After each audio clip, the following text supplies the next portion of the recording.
Howdy and welcome to the round table for Red Dirt D&D. I'm Michael Cross. Konnor Shenold. Johnny Payne. Kiri Hester. Brooke Bullock. And Ash King, completely exhausted. Completely exhausted. We had such, I should talk my timer. We had such a wonderful time Saturday.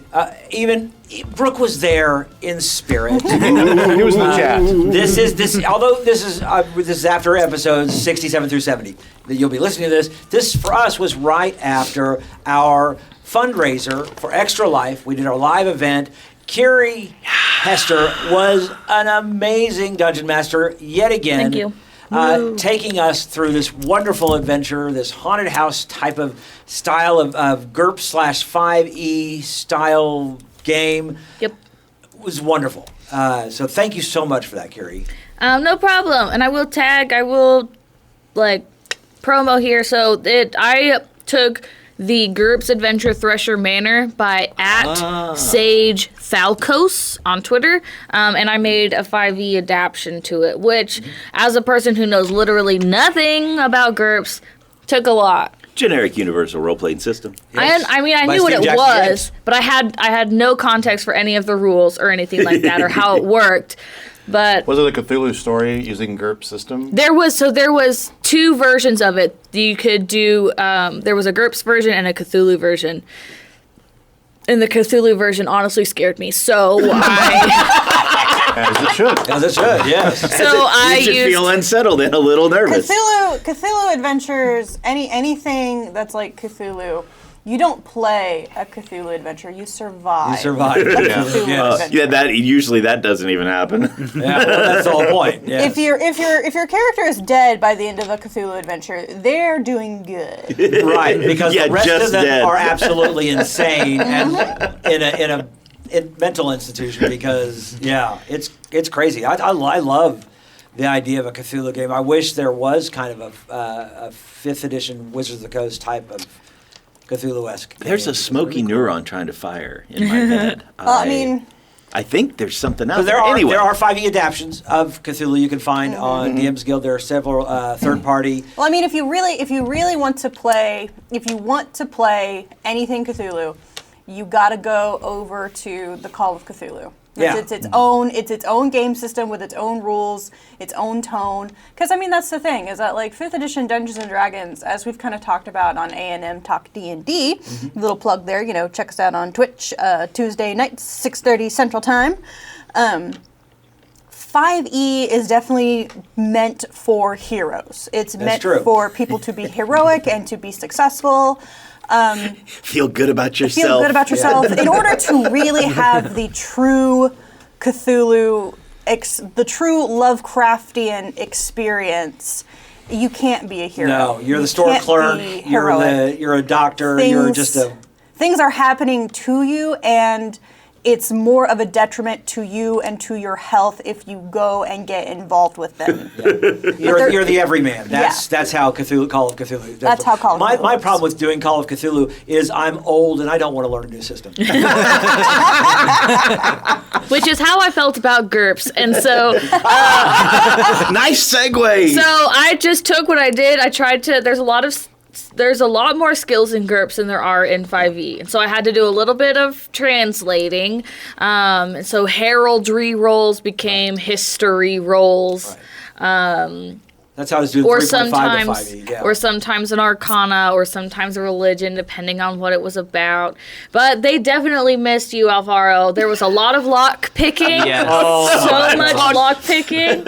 It was very investigative, and I don't know if cerebral's not quite the right word, but puzzles. Puzzly, which we know is what I favor. I favor a good puzzle rather than a combat. About halfway through, I realized I needed to start taking pictures of the screens. I took a million screenshots. Because then I'm like, okay, this is coming up later, but I haven't seen it in 3 hours. So it goes back to the... Well, and I knew that you guys weren't going to, this is like a little one-shot. I was throwing a lot of information at you a lot, and so that's why I would be like, oh yeah, remember you did these things, and you found this in that room, and I tried to throw those hints in, because I also knew we were trying to, keep it short-ish. We got out of there in 5 hours. And so I, sometimes for time's sake, I'd be like, yeah, you find it. Good job. The helpful DM who says, well, room as the other thing. It's in the same. the helpful DM who says, well, there is a mirror on the wall. I check out the mirror, 9 people say. Or you might say that key is valuable. I know. Have you seen anything that eats valuable stuff? Yeah, I thought it was wonderfully. Some of my favorite things that you guys missed, because there was a whole section of the main floor you never went into. Right. Yeah. You didn't go into essentially the below stairs, right? The kitchen, the mudroom, stuff like that. So Madame de Scourier wasn't real. She was a revenant. She was the first one that Murgod killed when he came back and brought her back as a revenant, and nobody noticed. So in the kitchen, under the cabinets, is a pot that has her still screaming head inside. Yep. Do you open the pot and it makes noises? It's like, ah! Or is it in a screaming pose? Or is it just in a screaming pose? Oh, it screams and mumbles and stuff like that. There's things that she says. But anyway, so the Revenant. Damn.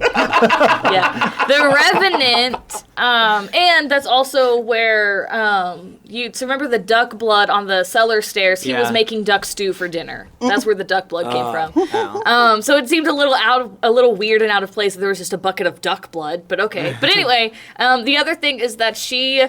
So after Murgod was eaten by the alligators, they figured out that the Veil of Shadows, the very valuable thing, was on Murgod's person when he was eaten by the alligators. So they go out and they capture 3 alligators and bring them in and dissect them. And that's why that alligator had his stomach open. The Veil of Shadows had been inside there.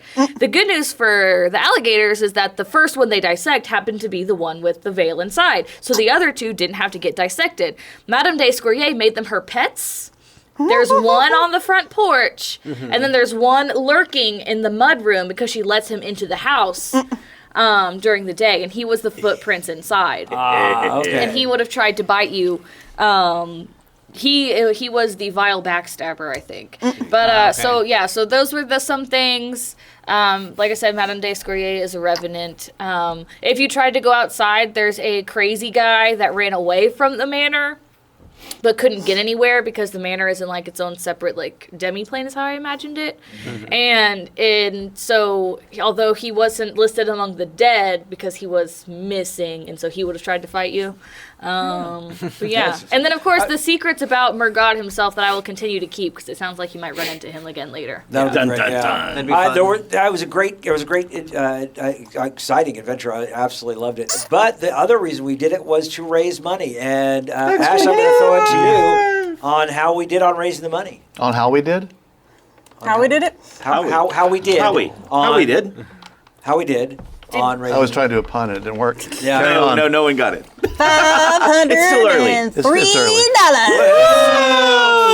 $503, and of course our goal was 500, so that was fantastic. We had wonderful people. Hal was absolutely hilarious. Hal 22. How we did it. How? Oh! Yay! Now we caught up. Now we got it. Hey! It took us a while to get that fun. Yeah, we had a lot of people. My 2 of my the players in my Saturday game also gave. Fantastic. Nice. Mithrax and Gimme, thanks so much. It was just a wonderful, wonderful time, and raised money for Extra Life, which is for the Children's Hospital Foundation. Yeah. It's just a great thing, and of course, by the time this airs, we'll already have had the Extra Life at Game HQ. Sweet. So we'll hopefully be able to bring you guys an update on the next episode of the Roundtable, how well they did there. It's an organization that I've absolutely loved. When we did Extra Life 24-hour gaming event in 2017 was my first time to play 5th edition. It was my son's first time to play Dungeons and Dragons. So every year it has just become, although it's different times of the year, it's still kind of become our anniversary. So this year was the fourth anniversary for 5e for me and for my son, and realized that he has been Dungeon Master for 3 years. He is 15. Wow, And that's it didn't make me fantastic. realize. So I was like, oh yeah, he started DMing at 12. Yeah. Wow. He was a tiny baby. Yeah, I remember. That's fantastic. That's awesome. So I'm school like very the old thrilled school. that Aiden is just an incredible DM, far better than I am. Which is, I freely admit that. So I have no problem with that. I'm sure he would admit that too. Yeah.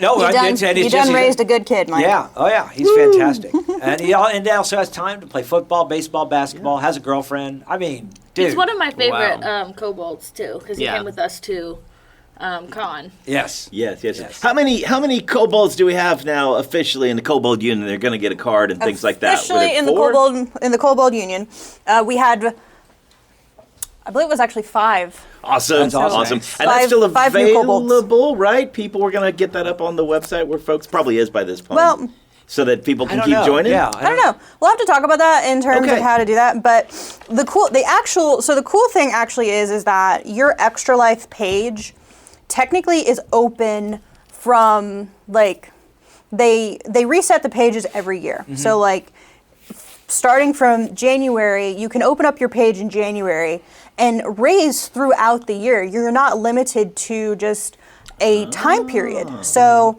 we could actually just leave it up with our Extra Life and just link to our Extra Life page. And if people want to continue to donate $10 to just to Extra Life in general, Yeah. we could keep this going through December. I think we should. And if someone wants to go in and put down $1,000, $5,000, just because all that money, any money going in there goes to Extra Life. If you want to do that, go for it. I think you're right. I think we should keep plus have the bonuses there for the Kobold Union and our giveaway. Our the care care packages. package. 3 Yeah. care packages. We did. There were 3 care packages that were claimed out of 25. So Right. there are still care packages where if you want to go and claim some Red Dirt D&D merch for a $25 donation, I think Konnor and I have kind of been throwing around, like we haven't quite figured out exactly what we want to do yet, but I think we're going to come up with like a custom sticker design that will be just for the Extra Life care package, and that is the only way you will be able to get that design is by is through Red Dirt D&D Extra Life stuff. So we're trying to make it special. We're trying to make it there's some bet. perks that you can only get through there. But I Postcards, think maybe?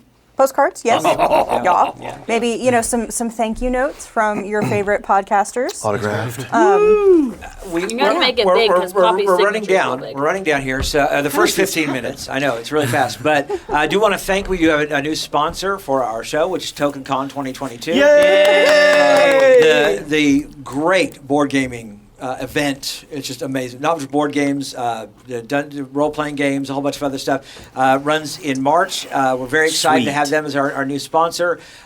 Very excited about that. This is going to be a pretty serious roundtable once we get to the other side of this. Make sure you are completely you do caught not. up. Yes. First off, there will be spoilers. the biggest spoilers ever. Yeah, because we are talking about what happened 67 through 70. If you're listening to this, hopefully you have actually listened to 67 through 70. So good. It was an amazing experience for us, and so we will be talking all about that on the other side. So make sure you become a patron. You've got to listen to get this. our thoughts on episodes 67 through 70. We do want to thank our wonderful patrons who will be listening to the rest of this episode.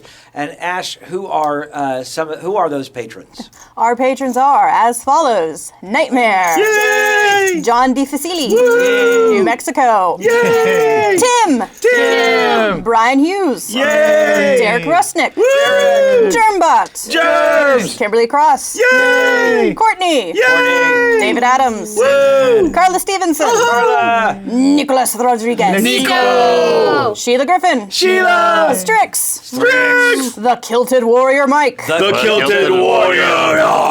Tim A, Tim! and Tina McBride. Yeah, all of those people will be listening to the second half or second part of this roundtable. Again, we're going to be talking about episodes 67 through 70. There are spoilers for everyone who has not listened. Make sure you definitely check out. Become a patron. Go to patreon.com/reddirtdnd. to find out more. There are several different levels. You can get early access. You get the episodes on Sunday rather than on Wednesday. You can also, for the levels, you can get into our Discord, which is amazing. We have so much great conversations. Fun. Shout out to Tim, the artist. There are other things going on there. So become a member right now. In the meantime, do go and spread the word about Red Dirt D&D. We're on Twitter, we're on Facebook, we're posting a lot of stuff, and make sure you share that and let people know that Red Dirt D&D is growing fast. We had our best month ever in downloads in September. Right. Yes. Hoping the same for October, but boy, that September was so good. It's going to be hard to beat that. It was a really good month. You guys were amazing. And we're growing all the time. So it's people going out on social media. It's people going up face to face and talking about it. It's. I mean, even me, when I go to a store and I see someone who's into D&D, I say, hey, are you into podcasts? Or I do what Brooke did at the Uncanny Comic Expo, which was, hey, do you listen to podcasts? Do you want to listen to podcasts?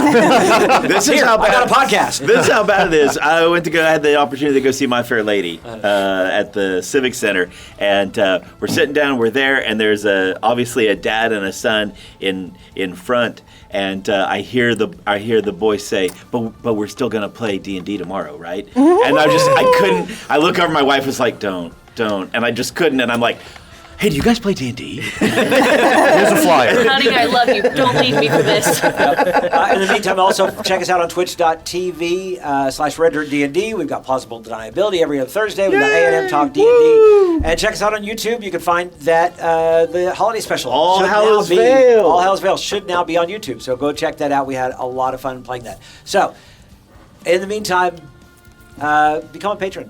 Listen to the rest of this because here we go. We're going to talk about spoilers right now.